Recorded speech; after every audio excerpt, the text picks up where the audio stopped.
So guys घरात बसलेलो होतो तर कल्पेश एकदम घाईघाईमध्ये आला आणि म्हणे चल पटक्यान जायचं नाही का. तर विचारलं काय काम येतं, तो म्हणतोय बिर्याणीची ऑर्डर द्यायला जायची, कारण आता त्याची जी मामाची मुलगी आहे लहान, तिचा बड्डे आहे. सो आपला छोटा मोठा कार्यक्रम राहतो. तर आता आपण चाललोय तेच घेण्यासाठी, म्हणजे ती ऑर्डर देण्यासाठी चाललोय. तर आता जसं ॲज इट इज जसं होतं तसं चाललंय, फक्त वरचं शर्ट बदलला. आता बघू तिथे गेलो, आता किती ऑर्डर आहे काय ते तुम्हाला तिथे गेल्यावर सांगतो.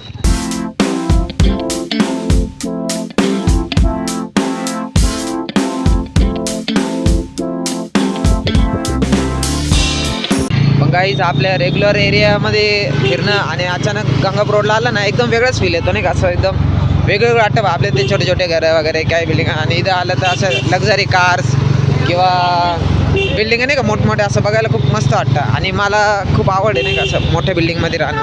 हो, एक दिवस जायचं आहे मला पण राहायला असं मस्तपैकी, म्हणजे कमीत कमी 20-25व्या फ्लोअरला तरी मला स्वतःचा फ्लॅट घेऊन राहायचं आहे. तर ते स्वप्न कधी पूर्ण होतं काय माहिती. फायनली गाईज पोचले इथं. फायनली गाईज बुक तर केली आपण, आता आवाज थोडासा कमी येत असेल पण बुक केली आहे आणि उद्या संध्याकाळपर्यंत सांगितलं आहे. उद्या संध्याकाळपर्यंत त्यांना सांगितलं, मग ते म्हणे की कॉल करा नाही का असं. आणि रेट बघितले मी, म्हणजे तिथं दिलेले जे रेट आहे त्यानुसार मी सांगतो. म्हणजे तिथं लिहिलेलं होतं तर समजा साधी रेग्युलर बिर्याणी ती 700 रुपयात 7 किलो, आणि पर्शियन बिर्याणी होती ती 1000 रुपयात 7 किलो होती असं. बाकी असं ऑप्शन म्हणजे ते दाखवलेले होते त्यांनी, ते मी सांगतोय. आणि बाकी आता बघू ते कल्पेशला, आता तुम्हाला घरी गेला विचारू आपण किती त्यांनी बुक केले काय. So let's. आणि गाईज एक गोष्ट सांगायची आहे की जर समजा तुम्हाला लक्झरी कार्स पाहायच्या असेल तर तुम्हाला एक तर कॉलेज रोड किंवा गंगापूर रोड हे 2 ठिकाणी जाऊ शकता. आणि अदरवाईज एखादं प्लेस असेल, पण हे 2 फेमस आहे. आता तुम्हाला रस्त्यात आता दाखवतो, एखादी दिसली ना तुम्हाला लगेच दाखवतो बघा.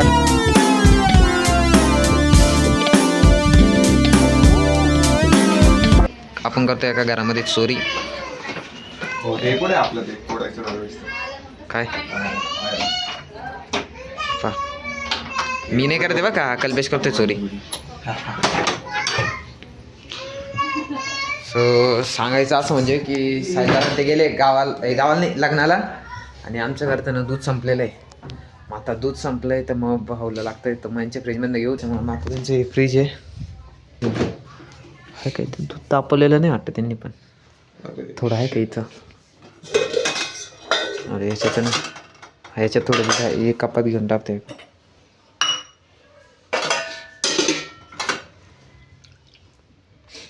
त्यांना आल्यावर सांगता येईल.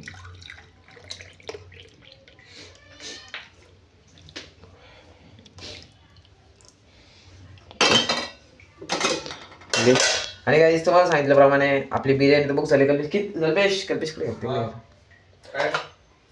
काय मग किती सांगितली बिर्याणी बुक? बिर्याणी 7 किलो सांगितली. 7 किलो? हां. यार दूध 500 रुपये. दूध सांडून गेलं पूर्ण, फुल भरलं आहे ना ते. आता किती 500 रुपये? 7 किलो. 500 कसं काय रे, ते 700 लिहिलं होतं ना. 700 रुपये 5 किलो. दूध तर फुल भरलेलं आहे बाई, आता नाही जमल का. तर पाहिलं मी कल्पेश 7 किलो ना, 7 किलो बिर्याणी केली. आता उद्याचं जे नियोजन त्याचं त्यालाच माहिती काय. तर आपल्याला जेवायला आहे, आणि तुम्हाला कोणाला जेवायला यायचं असेल तर आपला कल्पेश भाऊ म्हणतो नाही. पण तरी माझं मला माहिती आहे, तू जो आहे ना तू बघणारा, तुला तुझ्या तोंडात पाणी दिसतंय मला. तुला बिर्याणी नाव ऐकलं तुझ्या तोंडात पाणी आलंय, तर तू तर येस नक्की. चल तुला माझ्याकडनं, चल तुझ्यासाठी माझ्याकडनं चल, ये बिंदास आहे. आणि असंच मी जातो आता दूध वाटायला, आणि भेटतो तुम्हाला नेक्स्ट व्लॉगमध्ये. सो आत्तासाठी बाय बाय गाईज.